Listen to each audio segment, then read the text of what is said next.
दोस्तों इनसाइड पे बहुत फखर में खुशामदीद। मोहसिन बेग के नाम के ऊपर जनाब इख्तलाफ डेवलप हो गया है। पाकिस्तान की मिलिट्री एस्टेब्लिशमेंट और पाकिस्तान की पॉलिटिकल लीडरशिप दोनों इस वक्त सेम पेज पर नहीं है और वजह तनाज़ा बन रही है मोहसिन बेग साहब यानी निगरान सेटअप। क्योंकि इस्टेब्लिशमेंट का ये मानना है, जो पैगाम पाकिस्तान की जो लीडरशिप है, पॉलिटिकल लीडरशिप उसको दिया गया है, उसमें इस बात की ख्वाहिश का, और आपको पता है कि इस्टेब्लिशमेंट की तरफ से अगर ख्वाहिश आ जाए तो ये हुक्म ही होता है। उनकी तरफ से इस ख्वाहिश का इजहार किया गया है कि जनाब ये जो आपने तरजीही फहरिस्त तैयार करनी है 3-3 नामों की, यानी अपोजिशन लीडर की तरफ से भी 3 नाम आएंगे वज़ारत उज़्मा के उम्मीदवार के लिए, और हुक्मरान जमात की तरफ से भी 3 नाम दिए जाएंगे निगरान वज़ीर आज़म के लिए। उन 3 नामों में से एक नाम मोहसिन बेग का होना चाहिए और उनका ये मानना है कि जनाब मोहसिन बेग साहब का नाम होने के नतीजे में ही जो निगरान सेटअप है वो तश्कील पाएगा और मोहसिन बेग साहब ही आखिरकार निगरान वज़ीर आज़म के तौर पर सामने आएंगे और वो काम करेंगे।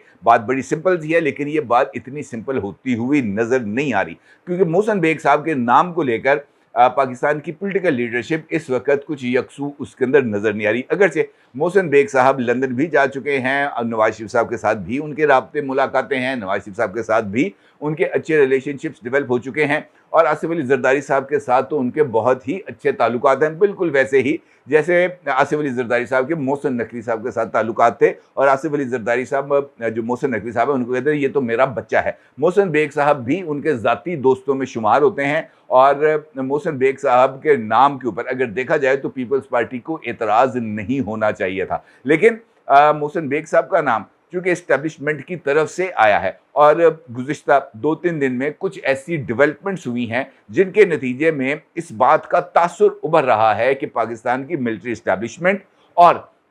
जो पॉलिटिकल लीडरशिप है वो इस वक्त सेम पेज पर नहीं है। क्योंकि कल जो मुलाकात हुई है, बहुत इंपॉर्टेंट मुलाकात,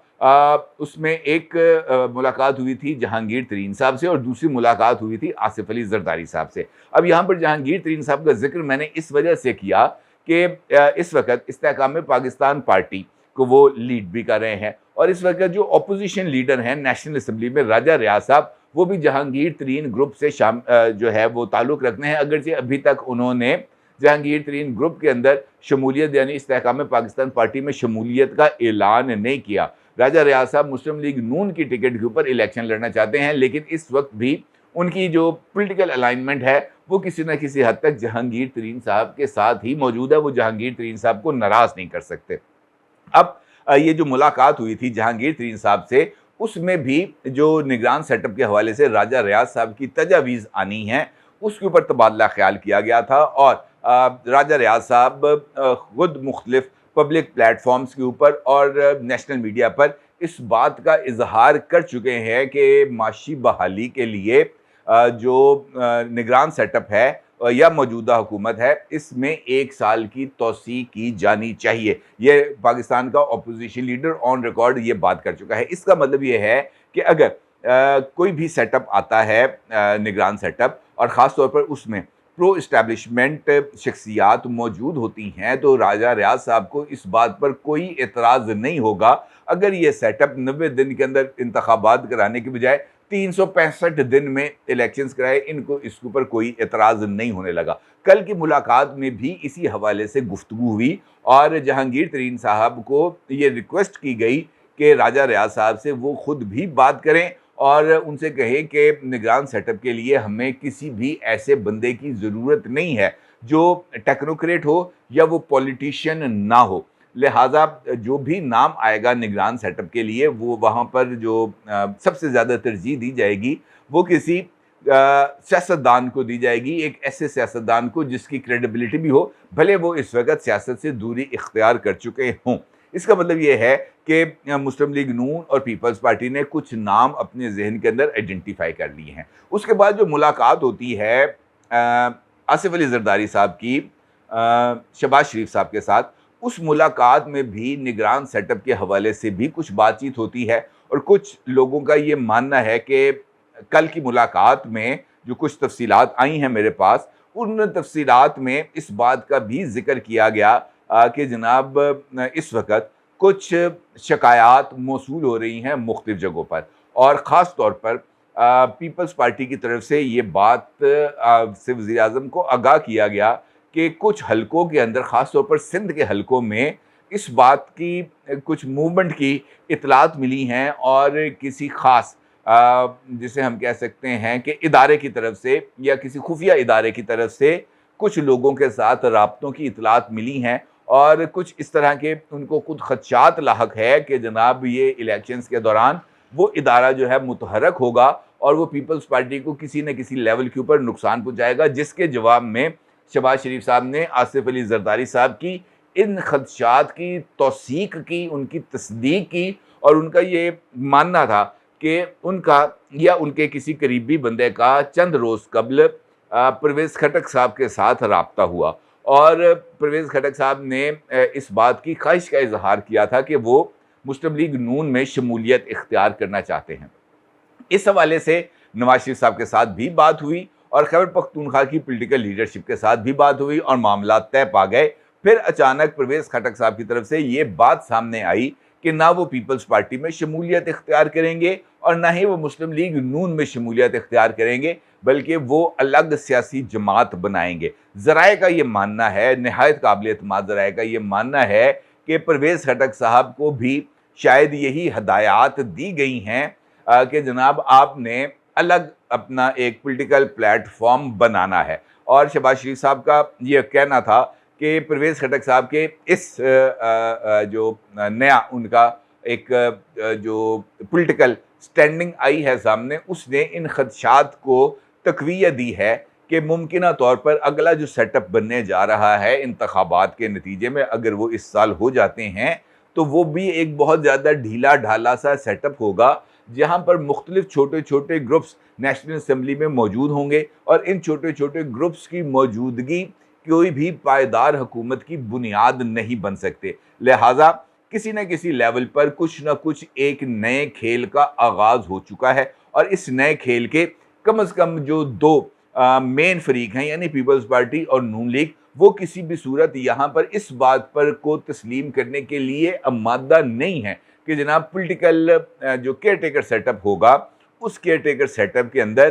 کسی طرح کی کوئی بارگین وہ کر سکتے ہیں۔ ان کا یہ کہنا ہے کہ یہاں پر آؤٹ آف کویسچن ہے، اس سیاسی میدان کے اندر ہمیں کھیلنے کی اجازت دی جائے، کیونکہ اگر آپ نے ہم سے معاشی بحالی کروانی تھی، اگر آپ نے ہم سے پولیٹیکل فیصلوں کے، معاشی فیصلوں کی قیمت ہم سے ادا کروانی تھی، تب اس کا جو اب جب ڈویڈنڈ وصول کرنے کا ٹائم آیا ہے، تب آپ کو ہمارے ساتھ کھڑا ہونا چاہیے، نہ کہ ہمارے خلاف۔ اب جہاں تک محسن بیگ صاحب کا تعلق ہے اور محسن بیگ صاحب کا اعتراض، محسن بیگ صاحب بلا شبہ ایک بڑے نفیس آدمی ہیں، بڑے زبردست آدمی ہیں، میرا تو ذاتی تعلق ہے محسن بیگ صاحب سے، لیکن یہ بات ہے خبر کی۔ خبر کے اعتبار سے اگر میں یہ کہوں کہ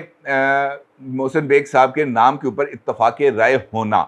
مجھے موجودہ حالات میں ایک خاصی حد تک اس کے امکانات اب نظر نہیں آ رہے۔ اس کی وجہ کچھ یہ بھی ہو سکتی ہے کہ پولیٹیکل لیڈرشپ کو اس بات کے خدشات لاحق ہیں کہ یہ نگران سیٹ اپ اگر طول پکڑ جاتا ہے، اگر یہ کسی نہ کسی وجوہات کے اوپر آگے بڑھ جاتا ہے، تو محسن بیگ صاحب جو ہے وہ پولیٹیکل سیٹ اپ کے ساتھ کھڑے ہونے کی بجائے وہ اسٹیبلشمنٹ کے سیٹ اپ کے ساتھ جا کر کھڑے ہوں گے، ان کی الائنمنٹ اس جگہ پر ہوں گی۔ لہٰذا موجودہ حالات میں اس کا بوجھ بھی ہم اٹھانے کے لیے تیار نہیں ہیں، لہٰذا یہاں پر کچھ اختلافات سامنے آتے ہوئے نظر آ رہے ہیں، اور پولیٹیکل لیڈرشپ اگر آپ دیکھیں تو وہ گزشتہ 24 گھنٹے 48 گھنٹوں کے دوران بہت ہی زیادہ متحرک نظر آئی ہے، بلکہ خود نواز شریف صاحب کو بھی متحرک ہونا پڑا ہے، اور نواز شریف صاحب کو بھی مختلف لیڈرز کے ساتھ رابطے کرنا پڑے ہیں، جن میں آصف علی زرداری صاحب بھی شامل ہیں اور مولانا فضل الرحمان صاحب بھی شامل ہیں۔ اس کا مطلب یہ ہے کہ ایک نئے پولیٹیکل کنسنسس کی بنیاد رکھی جا رہی ہے، تاکہ پاکستان کے اندر کوئی نیا جو سیاسی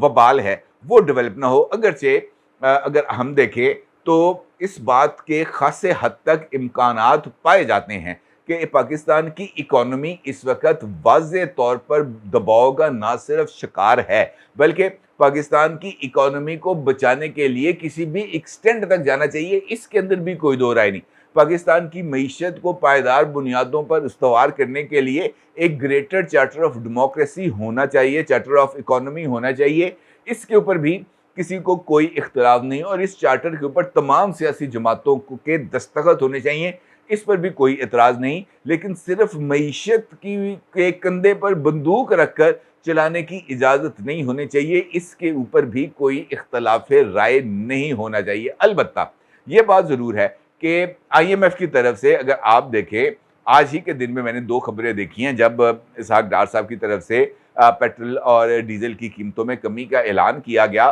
तो उसके साथ ही IMF की तरफ से कुछ नई फरमाइशें सामने आईं, जहाँ पर पाकिस्तान के एग्रीकल्चर सेक्टर और रियल एस्टेट सेक्टर के ऊपर मज़ीद टैक्सेस के इम्पोजिशन की बात की गई और गवर्नमेंट ऑफ पाकिस्तान से IMF की तरफ से ये प्लान तलब किया गया कि इन दोनों शोबों को, यानी पाकिस्तान की ज़राअत और पाकिस्तान के रियल एस्टेट सेक्टर, इसको टैक्स नेट में लाने के लिए तजावीज़ दें। और IMF का ये मानना है कि ये दोनों सेक्टर ऐसे हैं, यहाँ पर अगर प्रॉपर्ली टैक्सेशन की जाए तो पाकिस्तान के जो बहुत सारे माशी मसाइल हैं उनका हल मुमकिन है, और उसके नतीजे में ये जो बेतहाशा महंगाई है या इस वक्त जो पाकिस्तान की आवाम के ऊपर दबाव आ रहा है, इससे भी किसी न किसी तौर पर जो है वो निजात हासिल होगी। लेकिन अगर आप गौर करें तो इस वक्त पाकिस्तान में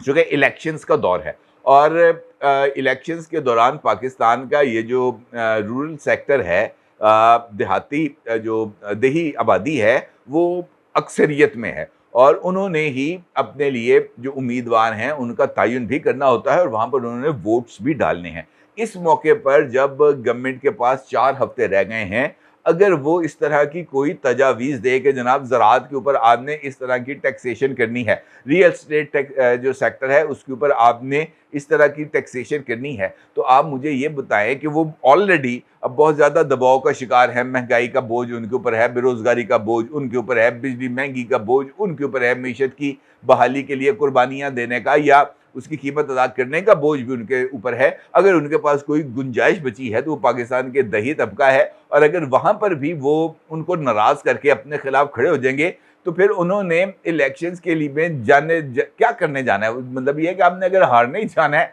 तो फिर आप वैसे ही इलेक्शन को थ्रो कर दें। इसका मतलब है कि ये सब कुछ जो कुछ हो रहा है ये किसी ख़ास प्लान के तहत है, किसी ख़ास मंसूबे के तहत है, और इन तमाम चीज़ों को किसी न किसी लेवल के ऊपर एड्रेस होना चाहिए, क्योंकि अगर ये एड्रेस नहीं होंगी चीज़ें, अगर जो सियासी अंदाज के अंदर चीज़ों को टैकल नहीं किया जाएगा, फिर बहुत ज़्यादा प्रॉब्लम होंगी। क्योंकि अभी recently chief of army staff general Asim Munir साहब और वज़ीर दिफा जनाब ख्वाजा आसिफ साहब की तरफ से अभी रिसेंटली जो दौरा किया था आसिम मुनीर साहब ने बलूचिस्तान का, कोयटा गैरिजन का, और वहाँ से खड़े होकर उन्होंने जो अफ़गान तालिबान हैं, जो अफ़गान गवर्नमेंट है, उनको ये पैगाम दिया था कि जनाब इनफ इज़ इनफ, आप पाकिस्तान की सरज़मीन को मज़ीद जो हम खून आलूद नहीं देना चाहते। और उसके बाद फिर ख्वाजा आसिफ साहब की तरफ से भी ये बयान सामने आया था कि जनाब वो नाम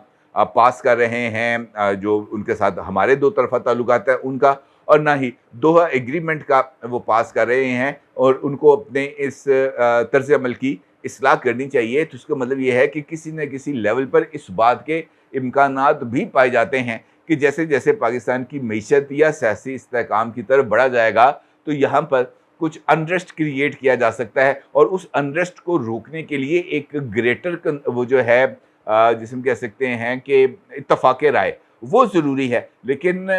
सिर्फ एक अपॉइंटमेंट के चक्कर में, सिर्फ एक के टेकर प्राइम मिनिस्टर के चक्कर के अंदर इस पूरे के पूरे इत्तफाक राय को मलिया मेट कर देना, मेरा ख्याल है कि ये कोई दानिशमंदाना इकदाम नहीं होगा। बेहतर है कि अगर जो बेग साहब के अलावा भी बहुत सारे, बेग साहब भी बिलाशुबा बहुत अच्छी शख्सियत हैं, लेकिन अगर उनके ऊपर एतराज़ किसी तरफ से सामने आ रहा है तो फिर कुछ ऐसी शख्सियात का इंतखाब किया जा सकता है जो बिलाशुबा जो है वो अपने अंदर ही, जिसे हम कह सकते हैं कि गैर जानिबदार हों, और उनके ऊपर जो एतराज़ात हैं वो ना हो सके और वो तमाम फ़रीक़ों के लिए काबिल कबूल हो। इस तरह का कोई रास्ता मेरा ख्याल है निकाला जाना चाहिए, और इस मामले पर इस्टेब्लिशमेंट को भी थोड़ी सी लचक का मुज़ाहरा करना चाहिए। अपनी राय का ज़रूर इज़हार कीजिएगा। आपका बहुत शुक्रिया। अल्लाह हाफ़िज़।